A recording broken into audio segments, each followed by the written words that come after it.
Hello dear students, today in this video I am going to tell you about the answers of the short questions of the poem A Photograph.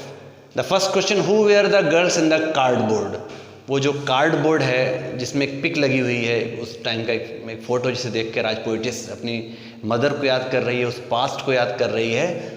उसमें कौन है वो लड़कियां? The poetess with her cousin. मैंने last में देखी green में short में लिखा है। So in that picture there were the poetess and her cousin sister. Now the second question, what had they gone? Where had they gone? And why भी जोड़ सकते हैं, वो कहाँ गए और क्यों गए। So they had gone to the sea beach, समुद्र के किनारे गए। And they wanted to enjoy their holiday, वहाँ क्यों गए? अपनी छुट्टी के दिन को बिताने गए, उस समय को बिताने गए। The third question, what was the word cardboard denote in the poem? इसमें वो कार्डबोर्ड शब्द किसके लिए आया है? कार्डबोर्ड उस टाइम आज की तरह महंगे महंगे खूबसूरत फ्रेम्स नहीं थे। आज तो बहुत ही एक्सपेंसिव फ्रेम्स होते हैं, मार्केट में अवेलेबल हैं। कई बार पिक इतनी खूबसूरत होती है नहीं होती, लेकिन फ्रेम ज़्यादा खूबसूरत होते हैं तो वो देखने में अच्छे लगते हैं। उस टाइम कुछ और चीज़ थी, पिक्स खूबसूरत थी, इमोशंस ज़्यादा इम्पॉर्टेंट थे, फेक नहीं थे। उस वक्त फ़ोटो खींचते हुए उन लम्हों में हंसी लाने के लिए चीज़ कहने की ज़रूरत नहीं थी, पनीर कहने की ज़रूरत नहीं, because those were the lovely moments of the past. वो उस वक्त के फ़ोटो की क्वालिटी भले अच्छी ना हो, लेकिन उस वक्त जो वक्त था वो क्वालिटी टाइम वो ज़्यादा खूबसूरत था, तो असली हंसी और खुशी दिखाई देती थी। फ़िलासफ़ी में बह जाता हूँ बीच बीच में। तो the word cardboard means photograph, इसका मतलब photograph. What were has the camera captured? कैमरे ने कैप्चर क्या कि दो तीन मीनिंग है, मैं मेन मीनिंग बता दूँ। The camera has captured the poets mother with her and her cousin. वो एक मोमेंट कैप्चर किया है कैमरे ने, जिसमें पोइटिस अपनी मदर और अपनी कज़न के साथ बीच पर स्विमिंग करने गई है और अंकल ने वो पिक को कैप्चर किया है।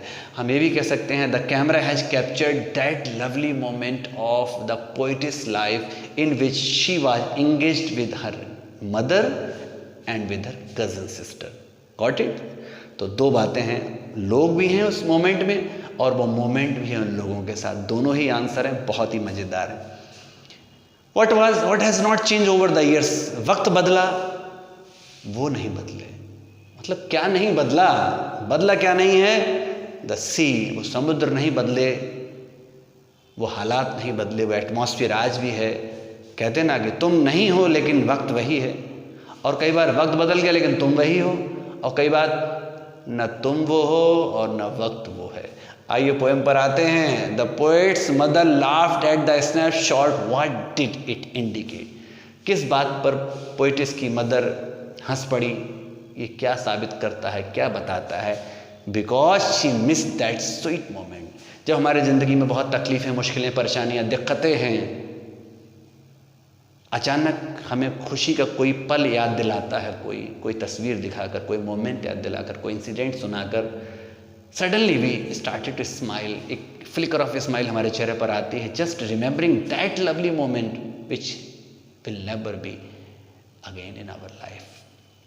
वो खूबसूरत लम्हा जो शायद अब दोबारा कभी नहीं आएगा, ना वैसा आया कभी, तो वो खूबसूरत लम्हा याद करके हम याद हंस लेते हैं। पोइटिस की मदर ने वही समय को याद किया और मिस किया, क्योंकि ये दोबारा नहीं हुआ, इसलिए वो हंस पड़ी। What is the meaning of the line both re with the labored ease of loss? इस लाइन का मतलब क्या है? re मतलब irony, labored ease of loss, वो जो समय बीता है, जो उन्होंने खोया है पिछले इतने लंबे समय में, इसके लिए उनके परिश्रम भी हैं, जो उन्हें प्रॉब्लम्स फेस की, और दूसरा उस जीवन का जो आसानी है, जीवन की खूबसूरती है, जीवन का जो एक स्मूथनेस है, उसको भी उन्होंने अनुभव किया। तो कहते हैं ना, कभी खुशी कभी गम, ज़िंदगी दोनों का नाम है। एक और मुझे याद आ रहा है, जीवन सुख दुख का एक संगम है, दुख थोड़ा ज़्यादा है, सुख थोड़ा कम है। So it is the blending of both the colours, you know, खुशियाँ भी और गम भी, स्वीटनेस भी एंड बिटरनेस भी। ज़िंदगी शायद इसी का नाम है। आइए आगे बढ़ते हैं। What does this circumstance refer to? Circumstance का मतलब क्या है? It is about, मैंने लिखा नहीं यहाँ पर, it is about the present situation। जो आज की सिचुएशन है पोइटिस की प्रेजेंट सिचुएशन है जिसमें वो अपनी मदर का वो टाइम याद कर रही है जिसमें वो अपने दोनों बच्चियों के साथ बीच पर टहलने गई, समुद्र में किनारे फ़ोटो शूट कराया, उन्होंने खूब एंजॉय किया। और वो टाइम भी जब उस टाइम को याद करके मदर ने उस खुशी जाहिर की, तो दोनों टाइम को याद कर रही है और आज की सिचुएशन को देख रही है कि आज ना वो वक्त है ना वो वक्त है, आज मेरे पास तो दोनों समय की, दोनों दौर की, दोनों लम्हों की सिर्फ यादें हैं और सिर्फ यादें हैं। आइए एक और क्वेश्चन है important. What were the 3 stanzas about 3 stages? 3 stanza हैं, 3 स्टेजेस हैं। पहली स्टेज क्या है? The past when the picture was taken. पहला स्टैंजा बताता है उस वक्त को जब मदर के साथ 12 वर्ष या उसके आसपास की पोइटिस अपनी कज़न सिस्टर के साथ हाथ पकड़ के फ़ोटो खिंचा रही है, एंजॉय कर रही है, मदर खुश, दोनों बच्चे खुश, अंकल फ़ोटो ले रहे हैं, वो भी खुशी होंगे।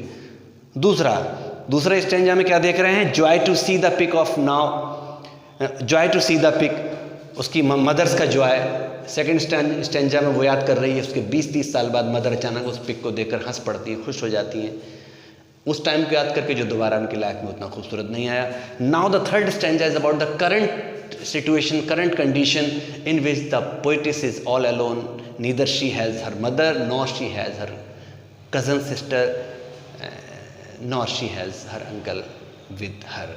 आज ना मदर साथ है, ना वो अंकल साथ हैं, ना वो कज़न सिस्टर साथ हैं, ना वो वक्त साथ है जब इन सब को साथ रख कर वो खुशियों के पल बीते थे।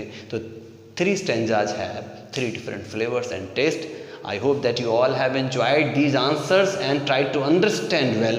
समझ में ना आया हो तो बार बार देखिएगा, अगर पसंद आए तो लाइक जरूर करिएगा। I have tried my level best to soothe, to help you in all your conditions, in all your problems. Okay? Enjoy your study, fun with your study. This is the greatest moment of life. So go on, carry on, subscribe जरूर करिएगा। Thank you very much. Have a good day.